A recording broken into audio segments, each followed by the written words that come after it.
जय श्री राम दोस्तों, जैसा कि आपको पता है बारिश की वजह से पंजाब के हालात पिछले कुछ ही दिनों से बहुत ज़्यादा ख़राब है। पानी के ओवरफ्लो होने के कारण डैम के सभी गेट खोल दिए हैं, जिस कारण लोगों के घरों के अंदर तक पानी जा रहा है, जैसा कि आप इस वीडियो में भी देख सकते हैं।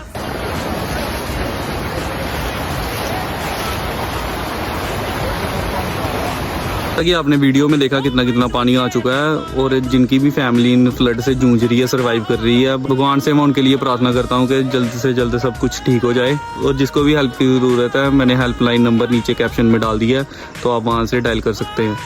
जय श्री राम।